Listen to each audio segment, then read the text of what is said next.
Okay, we're good to go. Okay, well, it's really good to be here with you all as the storm winds of transformation swirl around us. Um, I'm going to just set a little context for what we're up to so that for those of you who may be tuning in, and this might be one of your first times listening, to get a sense of the meta intention of our conversation. So, as well as a topic related to Chinese medicine, related to our practice, we're also gathering together in this group to explore the possibilities of a different kind of conversation.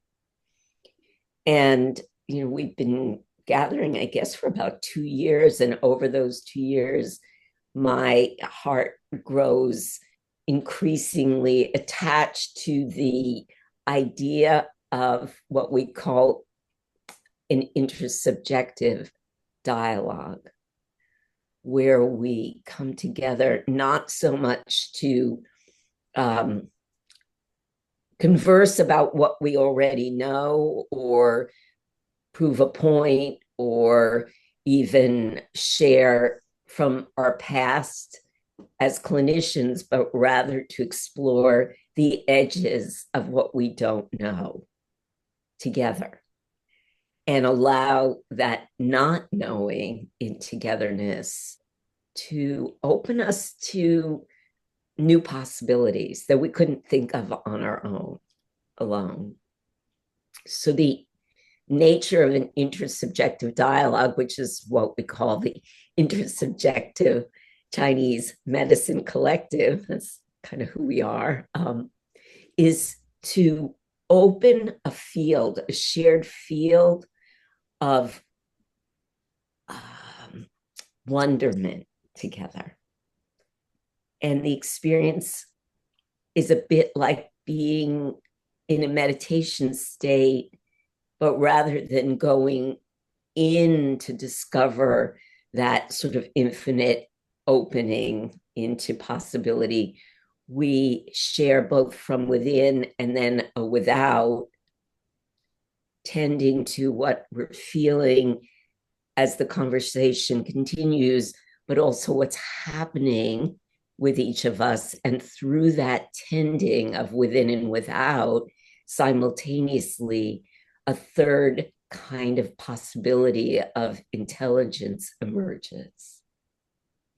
And being in that conversation together tends to have a very magical opening effect.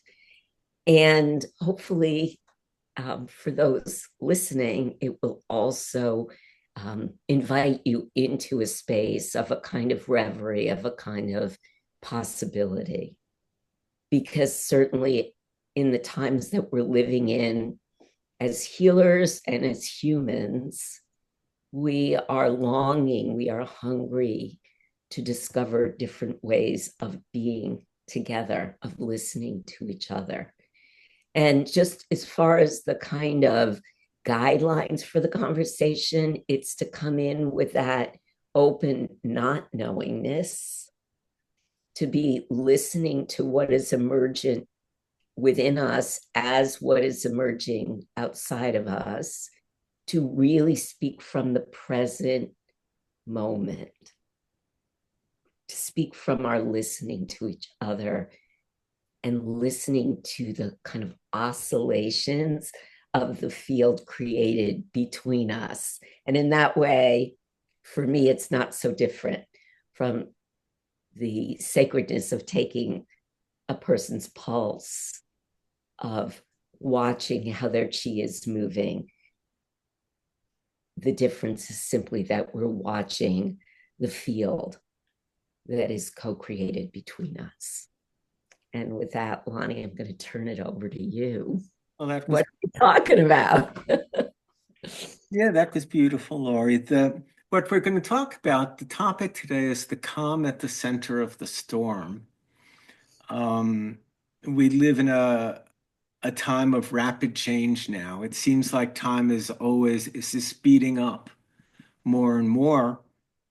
And the world is changing in many unknown ways. And some are positive, some appear to be negative, but they're both happening at a very, very fast pace. And so, as clinicians and as practitioners of medicine, as practitioners of a dharmic medicine, where medicine for us isn't just a technique and a knowledge base, but a path, or at least an integral part of the path. We often sit with patients who are deeply identified with their experience and with their story and with what's going on in their life. And as practitioners who are involved in cultivation, we awaken to a dimension of ourselves which is free in the face of all of our experience. A dimension that doesn't move, is changeless, where nothing ever happened. It has nothing to overcome, nowhere to go, nothing to do, nothing's happened to it, nothing is happening there, nothing's going to happen there. It's unborn and it's undying and it's timeless. It's called in the traditions, referred to as the ground of being, in some traditions as emptiness.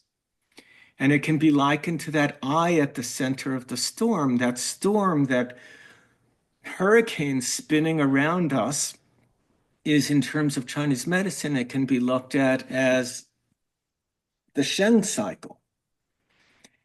And that Sheng cycle is a wheel of weather and thought and feeling and emotion and sensation, and the Taoists refer to it as the goings on out in the wheel. The conditioning happenings in life, the conditioning influences that create grooves in consciousness that we tend to unconsciously repeat. And meditation and contemplation give us a step off the wheel to the center so that we can become witnesses and experience that everything going on out there in that complexity can be looked at through the eyes of one-pointed simplicity. From what the Chinese would, in the Tao Te Ching, might call Chang, the constant, that which does not move, that which does not change. In the traditions, this dimension of the self was the destination, to awaken to this emptiness and to abide there, and to be free in the face of everything going on out in that wheel. And, in Taoism, this can be looked at as the character for sage, as a person who's withdrawn from culture, gone to the mountains to abide in a cave, abide in emptiness, and detach from engagement in culture. Now we can awaken to this dimension of ourselves. We can listen to a patient from it, and in listening from the place there is no problem, we can listen through the patient's suffering and identification with their story to a place in themselves that's free in the face of their problem, unwounded, unvictimized, untraumatized. But in these days, it's hard for me, at least, to see this as an ultimate destination. Yes, to wake up to it, yes, to be rooted in it, but we can also recognize ourselves as the impulse to engage from emptiness as the creative impulse, with everything going on out in the wheel in a way that transforms it, engages it, and makes it more wholesome, so that we have a wholesome, we're catalyzing the emergence out in this wheel We're not just awakening to emptiness and abiding there forever. We're using it as a base to get space from, a relatively more objective view, to engage out there in a positive motive. So in these tumultuous times of change, I find I find myself rather dismayed by many of the things going on that I see in the world. And I see myself, I find myself dismayed, and I find myself aware that the last talk we did was on the turning point, and it feels like we're at a critical juncture here where we can't presume more time, where we can't presume more time. And I find my degree of awakening to emptiness to be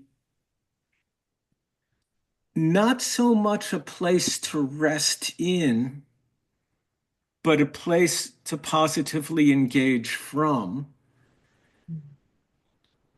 And I'm personally interested in the difference between, the importance of waking up to this place, how we all experience this dimension of ourself, this sort of timeless, changeless, formless dimension that is always okay, is always still. And I'm interested in how we wake up to that and then but not and what that is to each of us and what it is clinically, what it is in our lives, and the role we find it plays now in navigating the churning waters of our time, and also the impetus to, from that place, engage creatively from a place of deep bodhisattva care and love, not just escaping the wheel so that we don't have to go back, but waking up to this eternal dimension of the self, not just for the sake of engendering peace, but for the sake of engendering change, wholesome change and transformation.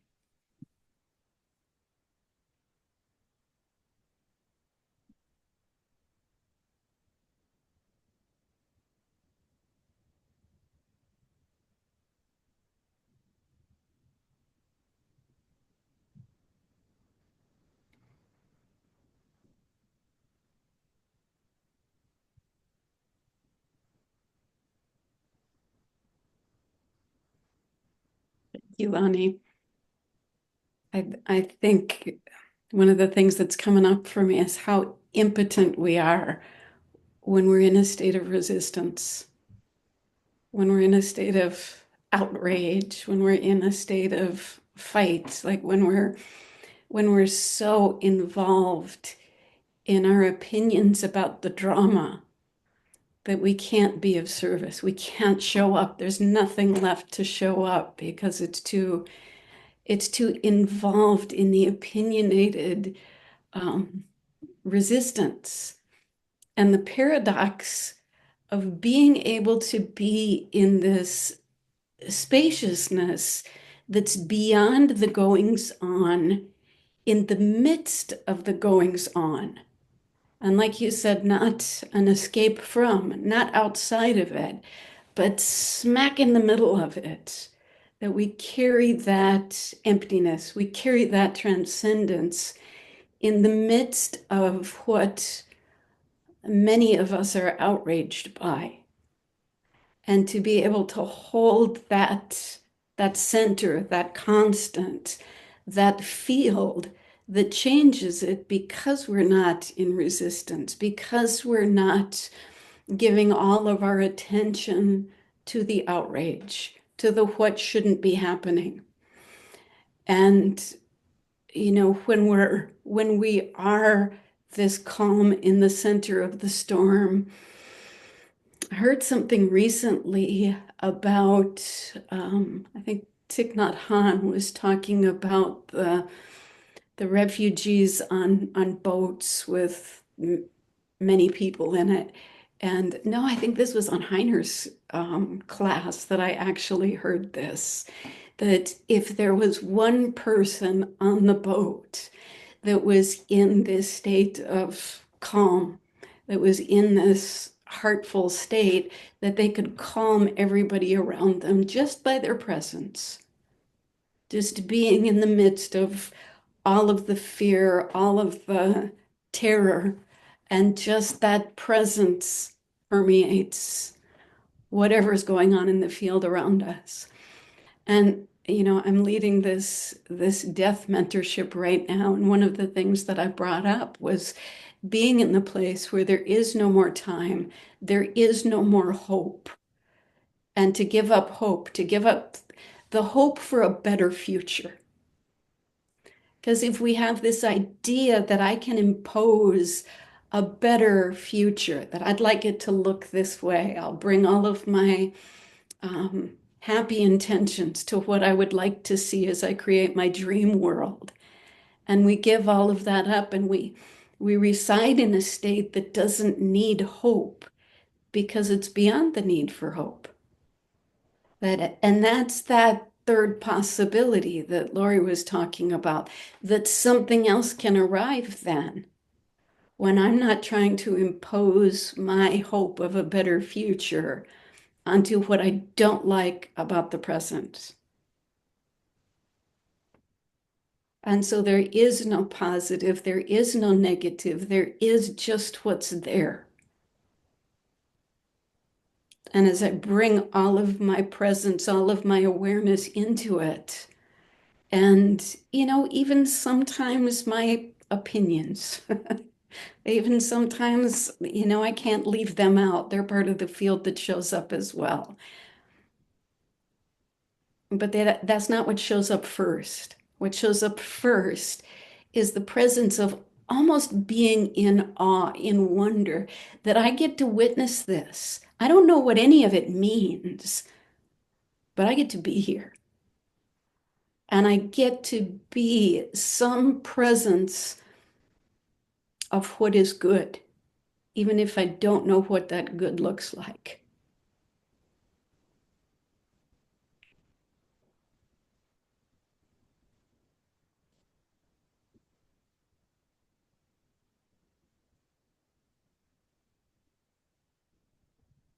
But I know what it feels like.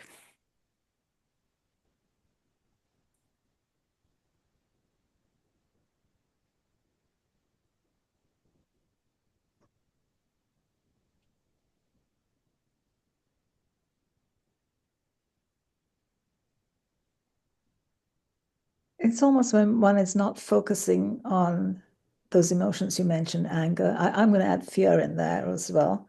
But focusing on being and on the other, our intentions or desires materialize in some way or form that we're not aware of in a new field. And we're not blocking it by those emotions that like anger and fear and whatever.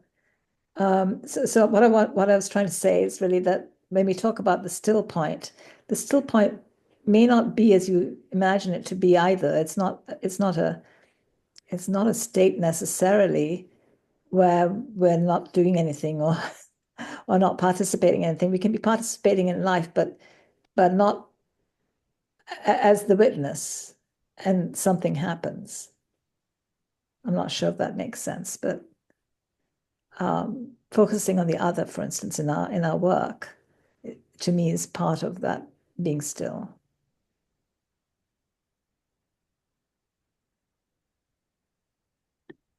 What comes up for me is the sense that that this still point, it doesn't have a location, right? Because it's outside of time. So it's that, what's that phrase? Center is everywhere and the circumference is nowhere, or something like that. And that there's that still point it's everywhere. And so the chaos is always arising inside of it. It's not like there's like a storm over there and then another storm over there, and then I have to go find this thing that's outside of time. It's like you were saying, Vasanthi, it's like it's not a state inside a person. It doesn't move, it doesn't change. Its fundamental features are omni-existent, and it's outside. There is no inside or outside. So it's you can't even say its qualities, but the perception of it doesn't require that I feel good. When we awaken, when there's an awakening to that, it continues in its sort of true natureness, despite any feelings I might have or any chaos that might be occurring. And that I'm actually occurring as a whirlwind inside of this unshakable ocean. Yeah.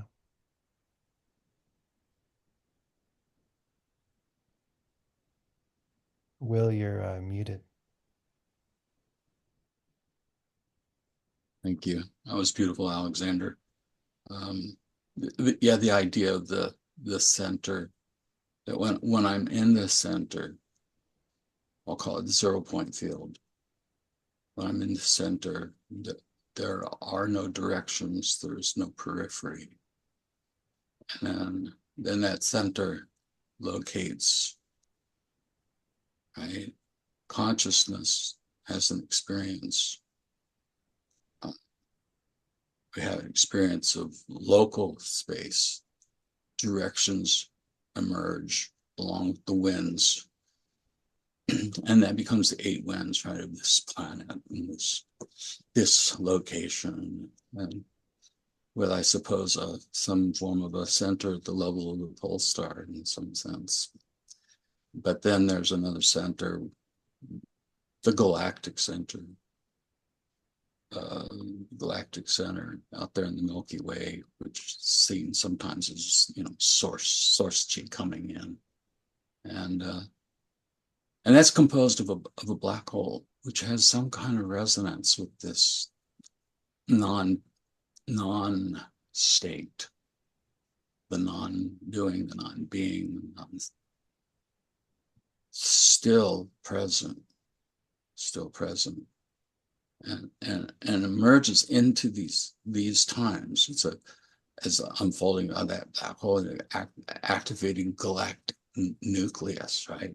Resonating with the great year and its movement. Here we are in a civilization at the end of a cycle with a reemergence of an activated galactic nucleus, the transition of what the Indians would call yuga, right? And the Greeks will call it a great year of sorts. And so there's some resonances between these things, and who am I to judge? What or who is an agent of what source? Gee, I am only conscious of who and where I am at the moment. Anything else is projection. It has nothing to do with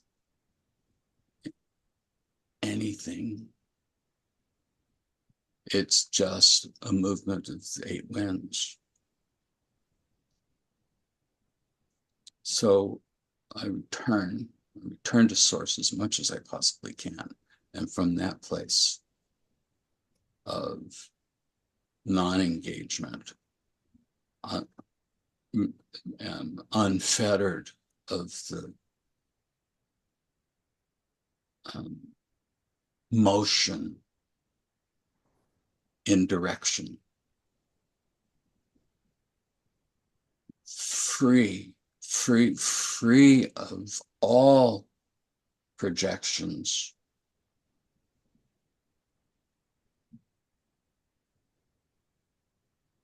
When it's possible. It's not always possible. Right?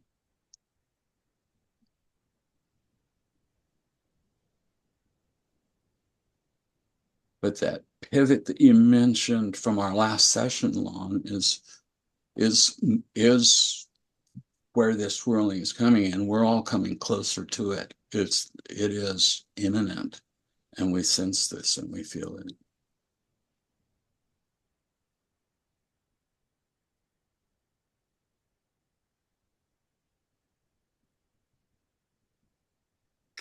I really love what you just shared, Will, and what comes to me as I listen to everyone, but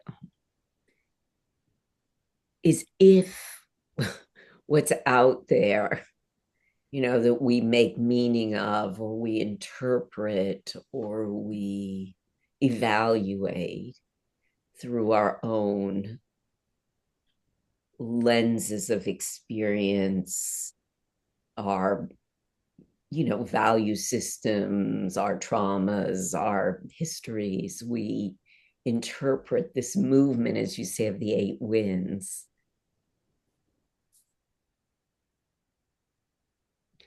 Then my question really becomes, and this is so present for me. I mean, this isn't just like I'm speculating about some abstract idea. It's like I am up against the question that, Lonny, you sort of posed at the beginning. Yeah, I can go into that space of peace. I've worked, all of us have worked for decades to cultivate a sanctuary, an internal space. I mean, I don't know how resilient that space would be if I just got picked off the street by masked guys and transported to Louisiana in a holding center. I don't know how resilient my sanctuary would be. But given my own life experiences, it has a certain amount of resilience. So, but if I say, okay, that's there, and how do I also engage with the 8 winds in a way that doesn't just create more suffering, that, doesn't just perpetuate the cycles of violence, as you say, Randine, oppositional, rage, certainly all of which I feel and I witness. How do we engage with those energies, those swirling, energies, and particularly, as you said, Will, these, I forget the word you used, intergalactic nuclear energies, coming in, which I really agree with, I feel. How do we engage with them skillfully as practitioners, as teachers, and as humans?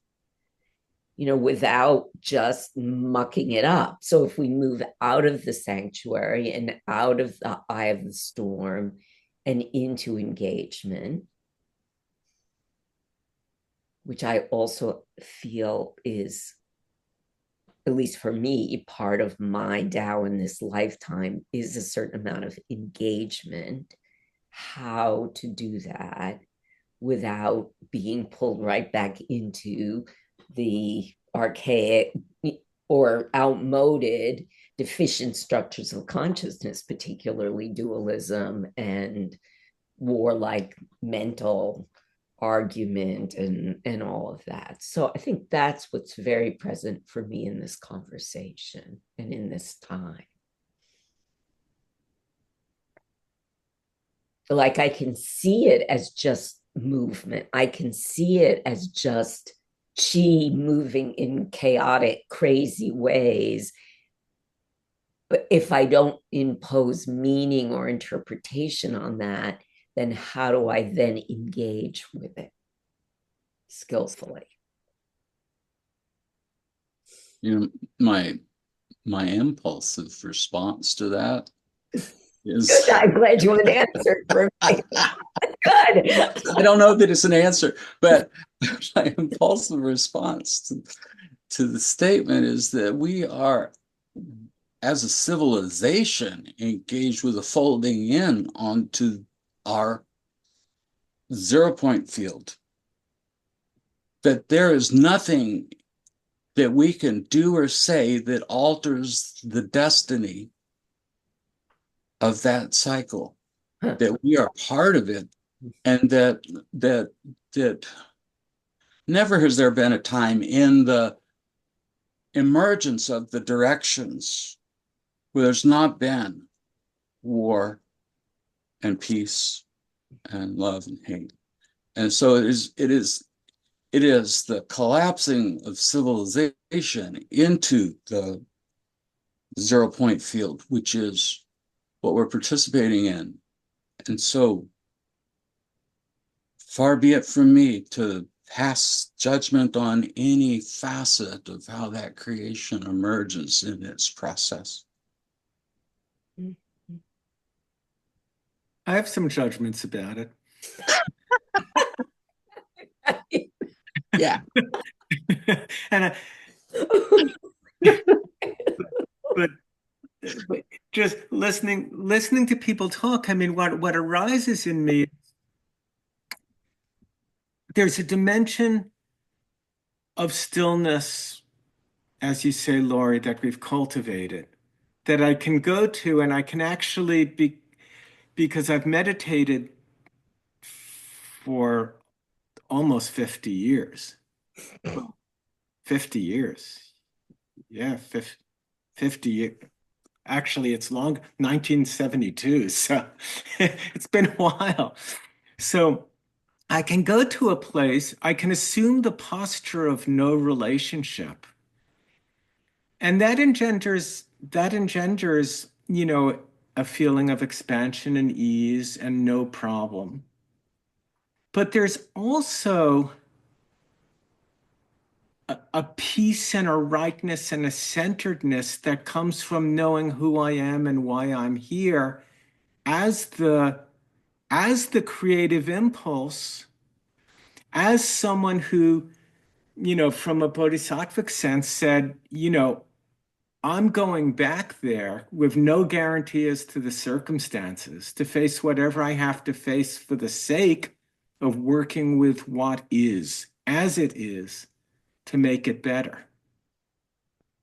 That who I am fundamentally is not just this empty abyss that's removed from creation, but the impulse pushing its way out of it into creation as the life force, as Eros, as the force of good, and recognizing that dimension of myself and knowing doubtlessly that I'm here by choice to respond to what is exactly as it is, as a catalyst for wholesomeness, for integration, for positive transformation. And there is a stillness and a peace that just comes from being doubtless in that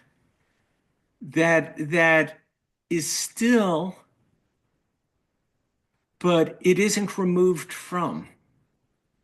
It isn't taking refuge in anything. It's just the doubtless knowing that as things are, this is the medicine. The medicine is to work with things exactly as they are. And rather than sort of sit back, I mean, for myself, without judgment about the whole thing, to just, this is what it is. And as Will says, the cycle itself has a destiny. But the outcome of that cycle is not pre-chosen. And I recognize myself as the force to do whatever I can to alleviate suffering and catalyze the emergence of something more whole through it. And there is a stillness that comes from knowing that in a doubtless way, which is just different from the stillness of removal and taking a position of no relationship.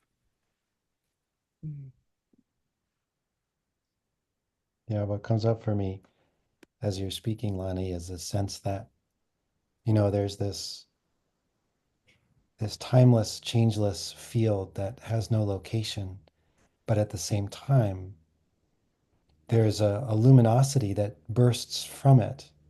which is a funny thing to say from it because it has no location. So then this luminosity is bursting from it everywhere. And then that comes through the human heart, among other things, as this inexhaustible uh, way to move in life. And it reminds me of, I was just reading something by Dan Brown, and I think he was talking specifically about gratitude, but we can apply this to any virtue. He's like, it's not an emotion. It's part of the deep structure of being. It's what's authentically present when the obscurations are uh, liberated or released. And so, when I think about your initial invitation, Lonnie, my sense is that there's this way in which, from this ground of being comes this inexhaustible luminosity that can become all these different virtues that we can describe. And when that's pouring through us, there's absolutely zero hesitation to lean into anything. Because the thing that is inexhaustible is itself what is giving birth to the whole thing. So to meet itself as horror, as chaos, well, why not? I mean, you know, it's like looking at yourself in the mirror. Yeah.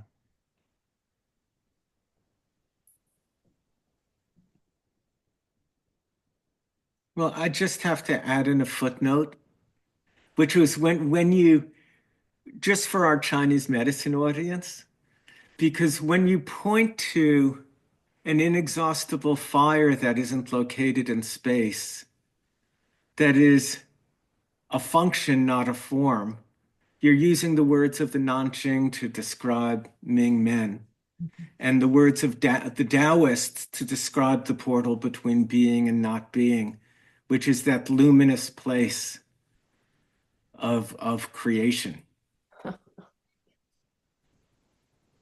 reminds me of the character for Ming, where it has I'm sure Heiner or somebody here would be able to be more specific. I'll be a little sloppy with it, but there's that one character that's often, it's like a seal. It looks like a P, but there's this other character where it shows like a backwards P, and they are together.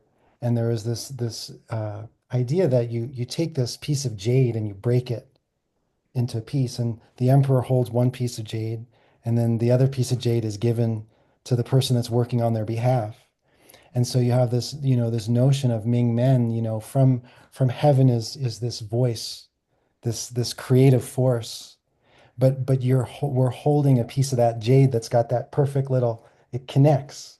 It's like a receipt, you know, and it's this way in which we're stamped by that luminosity. That's this creative power coming out of origin that's everywhere, nowhere, and bursting through the human heart with this certain charge, this unique passion, but also with this transpersonal passion to roll into the world and interact with fire.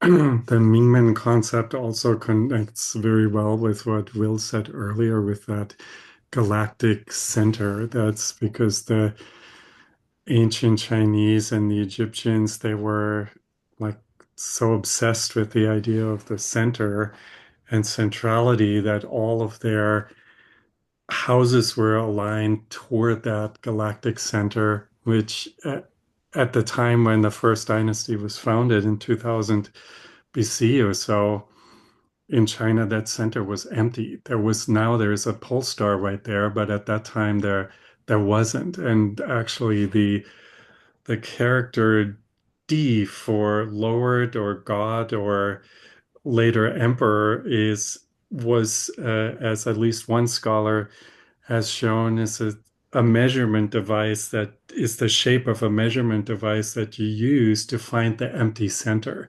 so that you can orient yourself toward that center.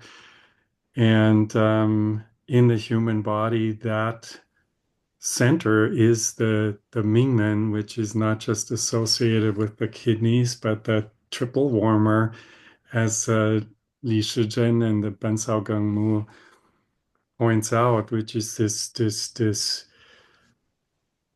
capacity to receive this mandate of centrality and of being in stillness, but in a state of movement somehow. Because if we think about a black hole, it's that which is moving more than anything else, just because it's pure movement. And so the listening to everybody speak, what came to me is the not just a word for center and stillness and movement, but the word resonance is that the as what Alexander was saying, we when we come from this place where we want to participate and we feel like we are fully in integrity with our mandate, it's I think when we are fully co-resonating with nature in the greatest sense, not these material things that come and go and ebb away and are somewhat fashionable, but is this emanation at the deep heart of the universe. The opposite of that, of course, compared with that, is the heart itself, of course, which is the thing that is most moving in the human body. But when we have palpitations and we feel our heart beat, then we in a state of anxiety, we in a state of separation, we feel the fear, we've been emotionally triggered. So that state of being centered, participating in a state of resonance, um, but feeling like it's not my ego judging something and having an opinion, but being in this flow, um, comes, yeah, from this place of co-resonating. And the best example that comes up for me there is, I remember I read this a long time ago somewhere, is of a student of Isadora Duncan, the great dancer, who was dancing effortlessly, of course, and certain neurologists attached leads to her to measure her firing of electrons or neurons. And she was dancing away, and there was, of course, all of these electric spikes on their measurement devices. And 10 minutes into it, all of a sudden it went like an EKG, went like blank. There was like no more movement, yet she was moving more than ever before. And they thought there must for sure be a lead be disconnected when that wasn't the case.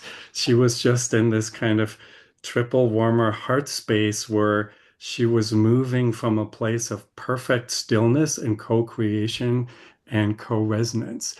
And I think that in a certain way, that's also the heart of our medicine and the heart of, where treatment ideally needs to come from.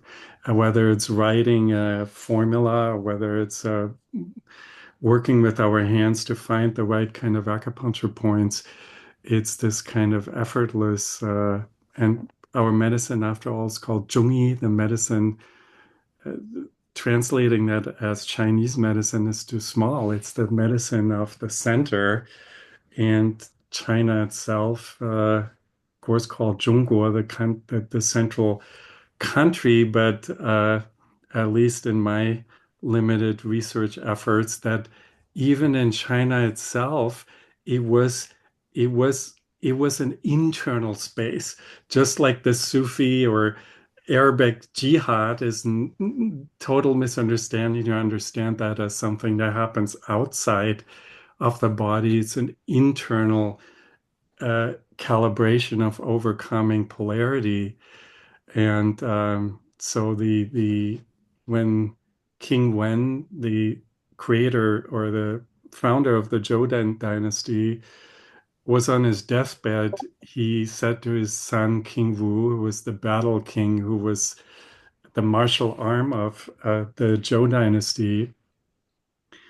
He said, and this manuscript is still at the Tsinghua University, it's called Tsinghua Zhujian.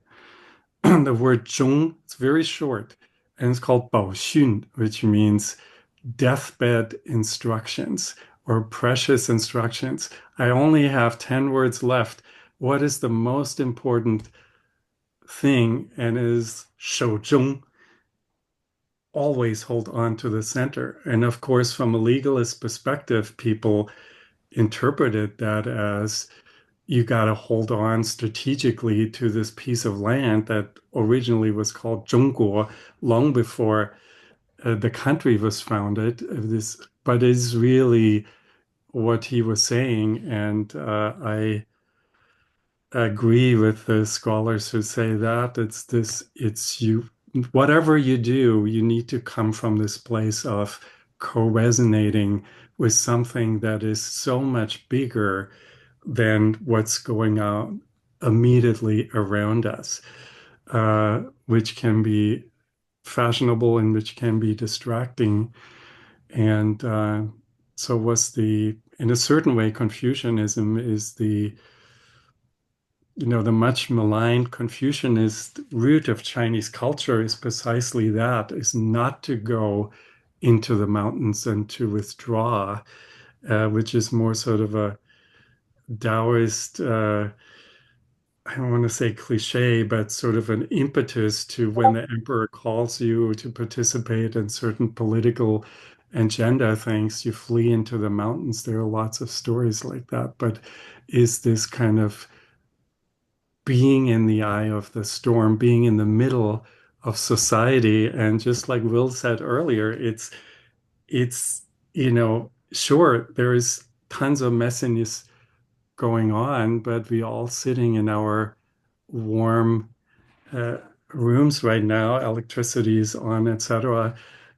I read like all of these, not just when I was in the 60s in Germany, like of course all of these concentration camp movies, etc. But every day I read classical Chinese text about on that day 60,000 slaves were beheaded and bloodbath after bloodbath, and all of these, where in a single day, close to 1 million people were carted out of Kaifeng during a Song Dynasty pandemic or so. So there is a certain, yeah, like Will was saying, there have always been wars. There's always been because we think we are the center of our narcissistic universe, that this is somehow more important, and our time is more important than another. And so this term 中和 in Confucianism is, I love that term because it's 中 means center and 和 means harmonizing, balancing, which is what we do with our medicine, but it really means the movement toward the center. We constantly being triggered out of the center, and we are seeking to come home to that center. And that is not seeking more drama and more stories, as Lonnie was using that word. Indeed, we hearing all these stories all day long, and we get lost in our own stories. But is this kind of coming back to that place where we co-resonating with this deep part of the universe itself, and then any action that will come from there will feel right, will feel in integrity, and be yeah. That's wow, Heiner. But Lonnie started you with the Mingmen, and then you brought it to the Sanjiao, and then the notion of coherence, and I see the Sanjiao as that field of cosmic fire, the alchemical field of cosmic fire, and within that, of course, is the 5 shoe points on the Sanjiao meridian. I call it meridian, and those 5 shoe points have a resonance with the 5 visible planets in certain translations of the Wangbin I Ching. And so for me, that's one of the one of the ways that I love to approach resonance between the individual and that cosmic fire, which is those expressions of self as they resonate with each of those 5 states or 5 transformations along the pathway of the cosmic fire in the Sanjiao. And that when, of course, successful, leads back to source, back to that state of stillness, back to that place where it's beyond the play. Because if I engage with the play, even with the intention of goodness, unintended consequences of my actions remain in the field. So as long as I'm engaged in those actions, even with best of intentions, I'm still in the play. I contribute to the play. How do I achieve that state of pure clarity, that resonant clarity at the level of celestial masters, that place of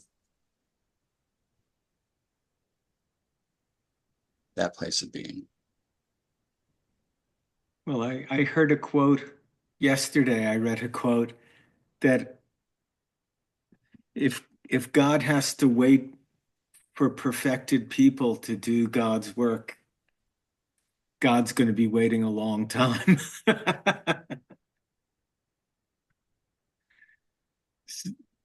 So I mean, so working with what is as we are really seems to be the medicine. And it's interesting that you talk about the 3-heater, because the 3-heater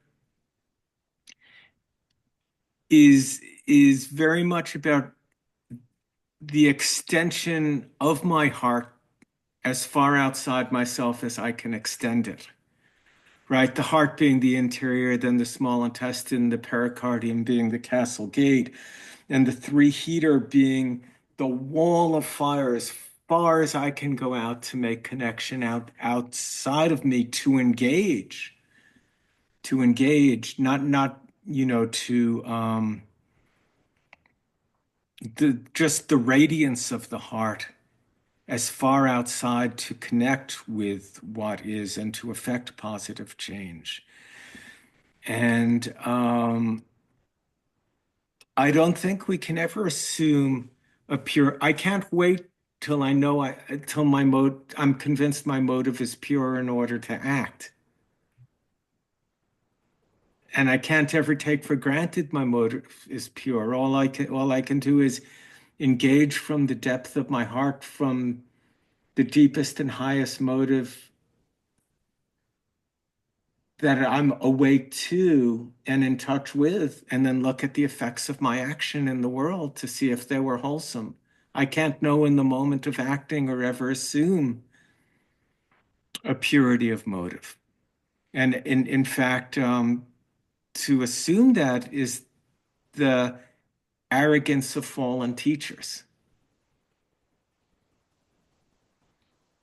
So I find it wholesome to just never assume or take for granted there's a pure motive, but still the medicine is working with what is, and life is calling for a response right now. And I have to work with what is as I am. And in that, there's a sense of positivity through that I find stillness in, a resoluteness in. Because that's the best I can do. I think that's the best one can do, is to bring one's purest heart to the task, remain open, act, And then look, how close did I get to the center of the bullseye? You know, that character Jung, right? An arrow in the middle of the target. Well, how close did I get?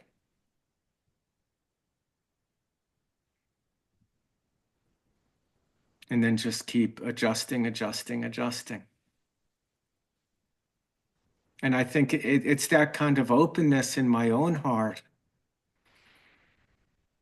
to embracing what is as I am, acting, looking, and adjusting that I think is an inspiration to patients to give them the freedom to be whole right now, not at some point in some imagined future, but to be whole right now, right here, as they are, with their experience exactly as it is, to step into that dimension of their own self, which is exactly where it needs to be, to do exactly the work in front of them with the self as it is. And there's something in my embrace of that in myself that can unconditionally embrace that in my patients, that creates a sense of interest and no problem in the treatment room, which is a beautiful place to engage with the suffering and the complexity.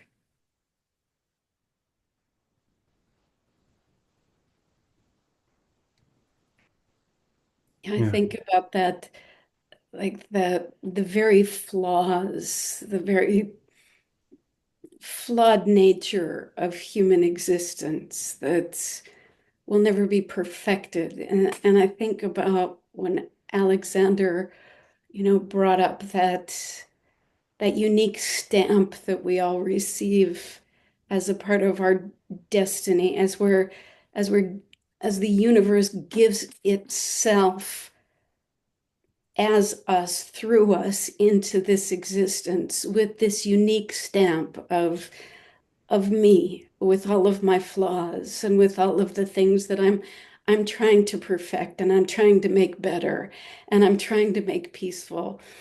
But it's actually the uniqueness that I can't ever perfect that is my perfection, that I'll never be able to get beyond that humanness through which that galactic center shines forth as me.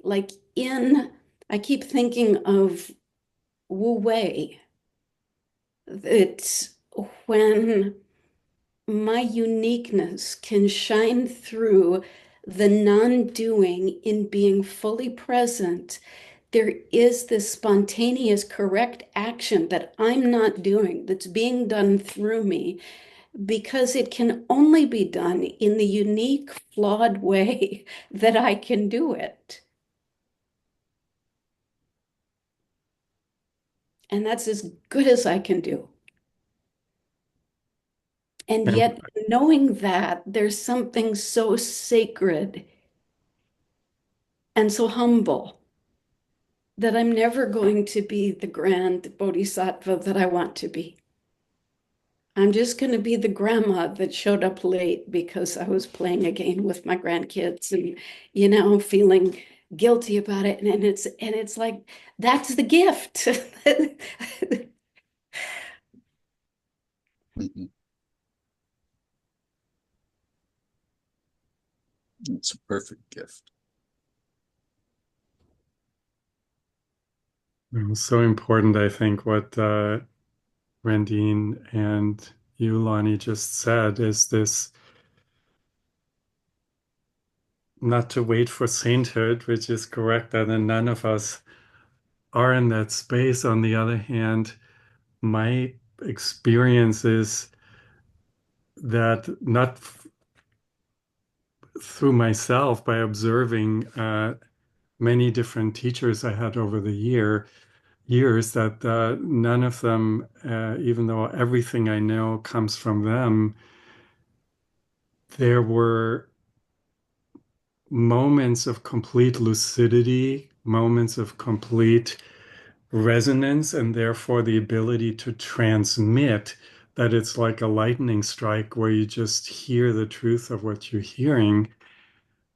And then those same people, just like ourselves are falling out of that space and become faulty human beings again. So rather than having people who are saints all the time and then people who are villains all the time, or I think all of us are experiencing these moments um, of deep insight.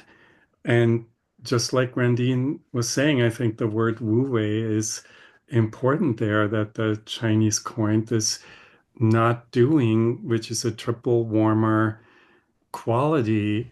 The triple warmer is located on that holo map, right, from 9 to 11 p.m., which is also the first months of winter, when the hexagram 2 is located there, which is the one where nothing happens. So non-movement, but non-movement, once again, doesn't mean complete stillness. It means not moving your brain, not moving your judgment, so that everything that needs to happen, that's truly important, can happen.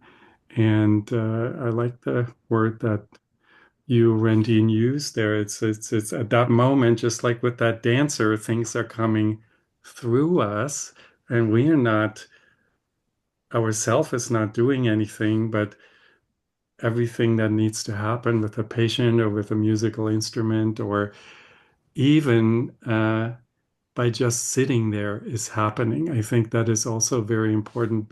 Lonnie said very beautifully, I think, is that the triple warmer, and I think even the bladder or the Haiyang channels is a protrusion of the aura of the heart. So even if we just sit there, our heart is radiating out into the world, and some of us are activists and write books or articles or are very active out there in the world, and others are quiet, but we are, from a bigger perspective, we are still participating in this cosmic dance of resonance and making the world a better place when we are meditating, for instance, and being in this place of co-resonating. And while everything is moving in us and around us, we feel completely centered and we feel completely still.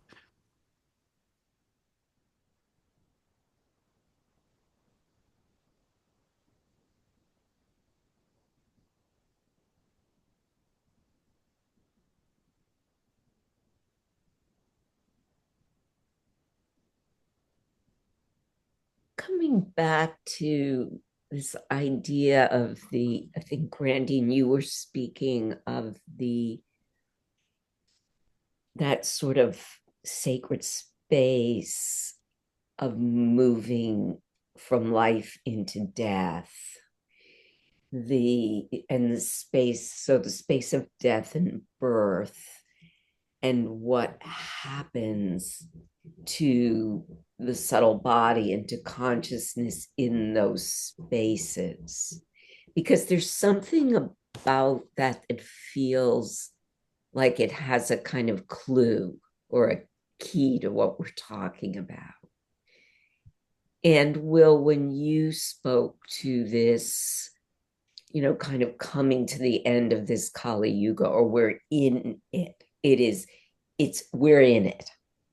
And there's nothing we can do to this is like no matter how much activism or how much centered I am and skillful, it's like something is happening, just like when the body is saying, it's shutting down or it's coming in. It's like these are tidal flows of chi that, like the eight winds, it's like they're happening. And then, like Lonnie, you said, but we can have judgment about what's happening within that. Like I can say, okay, this was a death that had grace, a death that had a kind of, it opened a space of goodness or of wisdom, or it can be a very different kind of death with a lot of resistance and raging and conflict. And so I'm beginning to think that some of what's happening here is like what you said, Will, this dying of a certain flow of time, like we're coming to I think we've all been saying this, it's like there's a transformation or there's something underway. And so I'm beginning to feel like, a way to engage while at the same time being in the calm center is the way that I have engaged in accompanying a person in a birthing or dying process. And I've been in both of those. And in those spaces, you're in a sacred time that you cannot control, and yet you can influence the quality of the experience. And I mean, this is very present, like this is in the moment coming to something for me, because I've been very in struggle around this. How do you engage in something that you can't control? Like I can't control the outcome. Like you said, Randine, we are at a place where in a certain way you have to surrender hope, and yet you can't surrender. I don't feel I can surrender completely my engagement.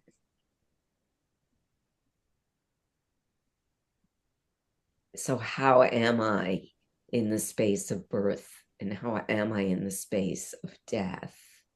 That kind of presence feels like what's being asked for of us. And in that space, I think that's where our true nature resides. That's where our original face resides. That's where what's most true is going to come in, is going to come through, unless I'm trying to hold on to one side or the other. And it's in that space where even, I think about this idea of surrender. How do I surrender? Like even those words, how do I surrender? There's not a how-to with surrender. There's this recognition sometimes that I can't even surrender. I don't know how to surrender to the unknown. It's too unknown. And yet then I'm more in the unknown. I'm more in the surrender space than outside of it when I'm trying to surrender. I mean, it sounds like I'm double speaking here. No. But that's present in birthing. That's what's present in dying, where you're in this unknown space. I don't know what to do. I don't know how even to surrender to this sacred space that I'm being able to witness. And it's this honoring that kind of takes over, where the surrender is the most sacred movement that kind of buoys you up. And that presence comes through and knows what to do. And I don't have to. I have been surrendered through recognizing that I can't surrender. I can only bring myself to the edge, but I can't bring myself beyond the edge. And that's the place where, our decades of contemplation, I guess, come through, and something that power that day starts to dance through us, move through us. And You look back on the experience and it's like, huh, how did that happen? I couldn't have made that happen. And yet I got to be present for it. And somehow it was because I was present for it that it happened. when you say I can't bring myself beyond the edge, I think there's a self that we need to leave at the edge in order to step beyond it. And I think, in listening to you speak, it comes to me that surrender is part of the process, but the part that takes the self capital S beyond the edge, leaving self small s at the edge, is interest. And the unknown is unfathomable and a mystery, but it's compelling to a part of the self.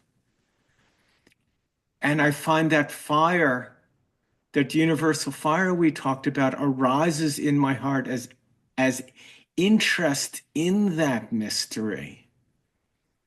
And this creates a union and recognition that while my mind might not be able to articulate or navigate that mystery,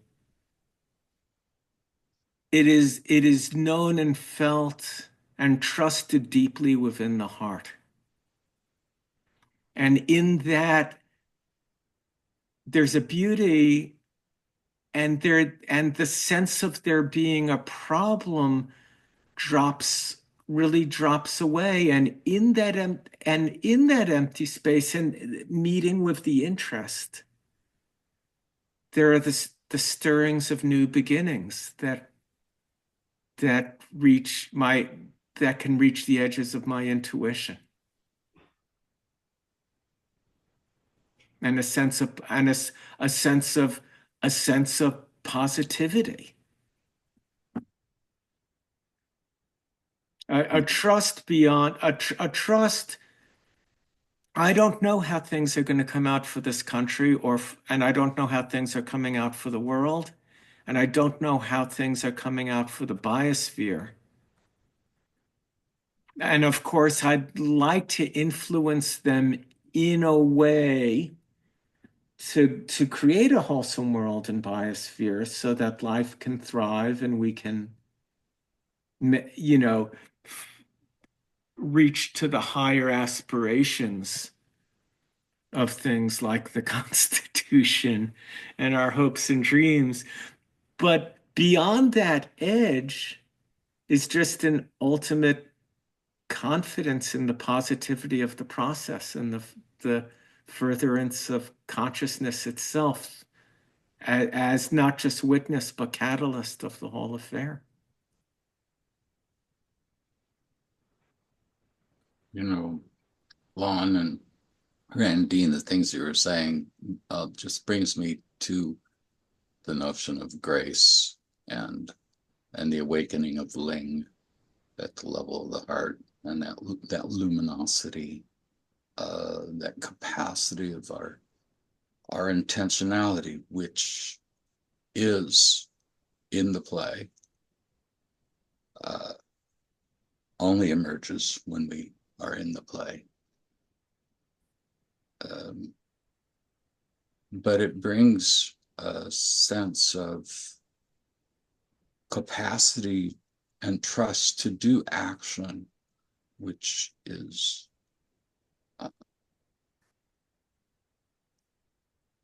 truly helpful. And that's a good thing.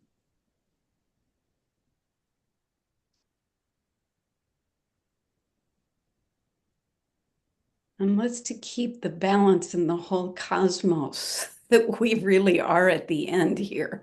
And that which is most good for all of existence is that we cease here.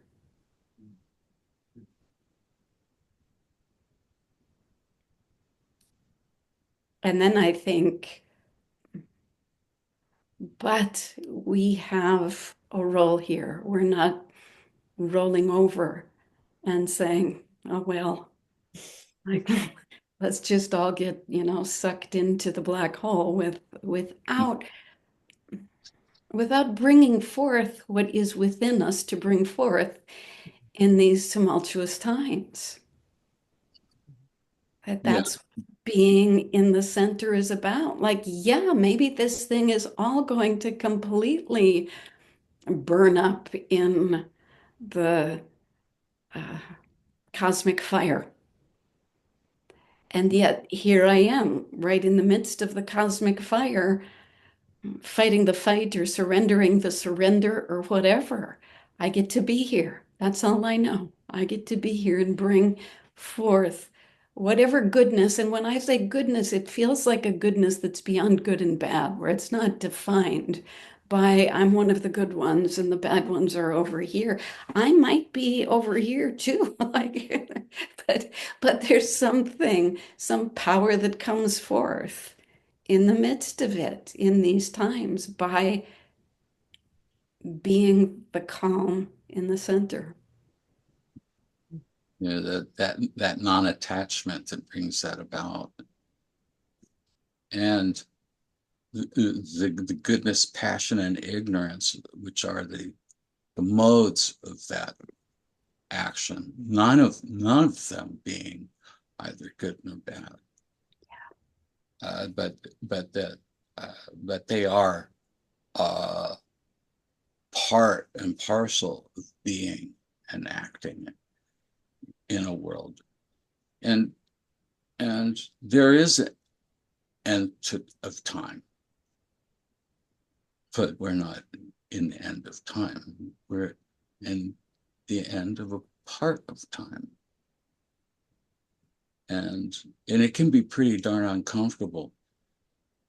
But here we are. Well, what are we doing here? How did we get here? What? I know it's mysterious. I mean, we're the consciousness of the universe. I mean, Alexander and I were once talking about how sometimes we're just like find ourselves driving down a road in a car going, what the hell am I doing in this body in this car going somewhere on a planet spinning? I mean, how freaking weird. Well, that reminds me of the time What you the and I hell is almost. going on? That reminds me of the time you and I almost made it to Niagara Falls. Yeah, we were driving. Will and I got in a political discussion about Chinese medicine driving to see Leon.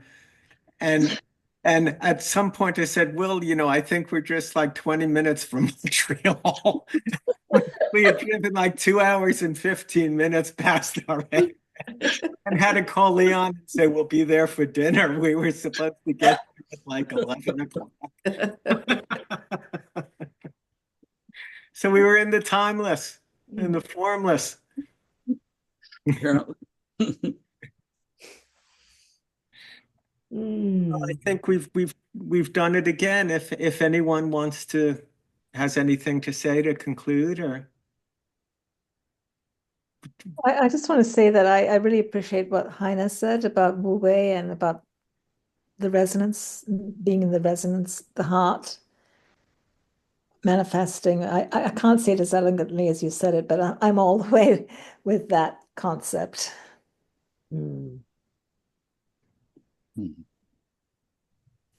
okay.